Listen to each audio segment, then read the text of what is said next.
செய்தியை நமக்கெல்லாம் சொல்லி இருக்கிறார். தென்னிந்திய அளவில் அதிலும் தமிழகத்திலே இயற்கை விவசாயம் சார்ந்த முன்னெடுப்புகள், பழங்கள் காய்கறிகளுடைய உற்பத்தி, நஞ்சில்லாத உணவு, பல்வேறு முன்னோடிகள் கூட இதற்கென்று ஒரு சிறப்பான முன்னெடுப்பை எடுத்தார்கள்.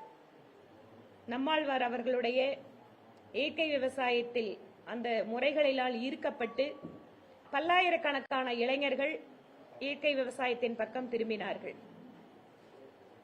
இவ்வாறு இயற்கை விவசாயம் என்பது மதிப்பு கூட்டலோடு சேர்ந்து, அதிலும் நேற்று ஃபுட் ப்ராசஸிங் மினிஸ்ட்ரியோட தஞ்சாவூர் அந்த சென்டர் கூட அவங்களோட ரொம்ப அழகான ஸ்டால் எல்லாம் கூட போட்டிருந்தாங்க.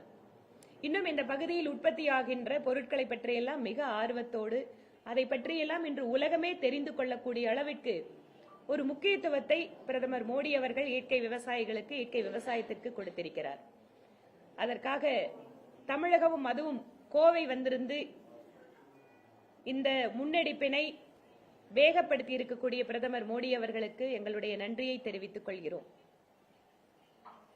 விவசாயிகளுடைய வருமானத்தை இரட்டிப்பாக்க வேண்டும் என்றால் பல்வேறு விதமான முயற்சிகளை இந்த நாடு மேற்கொள்ள வேண்டியிருக்கிறது.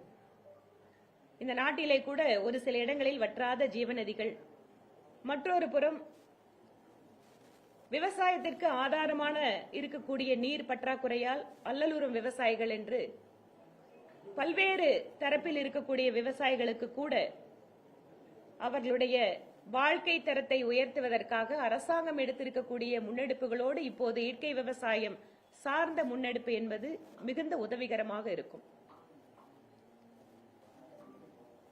நேற்றிலிருந்து ஆளுகின்ற திராவிட முன்னேற்ற கழகத்தினுடைய அரசும் சரி, அவர்களோடு கூட்டணியில் இருப்பவர்களும் கோவை மற்றும் மதுரை மெட்ரோ ரயில் திட்டங்களுக்கு மத்திய அரசு அனுமதியை நிராகரித்திருக்கிறது. வேண்டுமென்றே தமிழகத்தை மத்திய அரசு வஞ்சிக்கிறது, பிரதமர் மோடி அவர்கள் தமிழர்களுக்கு எதிராக இருக்கிறார் என்கின்ற ஒரு பொய் பிரச்சாரத்தை செய்து கொண்டிருக்கிறார்கள். கடந்த 14ஆம் தேதி மத்திய அரசு மாநில அரசுக்கு ஒரு அறிக்கையை அனுப்பியிருக்கிறார்கள். அதுல ரொம்ப வசதியா திராவிட முன்னேற்ற கழகம் எப்பவுமே அரகுர செய்தியை, அது பொய் செய்தியை மக்களிடம் ஒரு பரபரப்பை உருவாக்குவதற்காக செய்வதில் தேர்ந்தவர்கள் என்பதில் எந்த சந்தேகமும் கிடையாது. அரசாங்கத்தை எப்படி அரைகுறையா நடத்துறாங்களோ அதே மாதிரி டெல்லியிலிருந்து வந்த அறிக்கையை கூட அரைகுறையாக எடுத்துக்கொண்டு வேண்டுமென்றே பிரதமர் மோடி அவர்களுக்கு களங்கம் கற்பிக்கின்ற விதத்திலே பொய் பிரச்சாரத்தை மேற்கொண்டிருக்கிறார்கள். ஒரு மெட்ரோ ரயில் ஒரு நகரத்திற்கு வர வேண்டும் என்றால் 2017 பாலிசியின்படி சில வரையறைகள் உண்டு. இப்ப உதாரணத்துக்கு கல்லூரியில மனு போடுறோம் அப்படின்னா +2ல பாஸ் பண்ண சர்டிபிகேட்டை வைக்கணும். இதெல்லாம் அடிப்படையில் இருக்கக்கூடிய விஷயம். இல்ல ஒரு குறிப்பிட்ட கோர்ஸுக்கு அப்ளை பண்ணணும்னா 60% இருக்கணும் அப்படிங்கிற ஒரு வரையறை இருக்கு.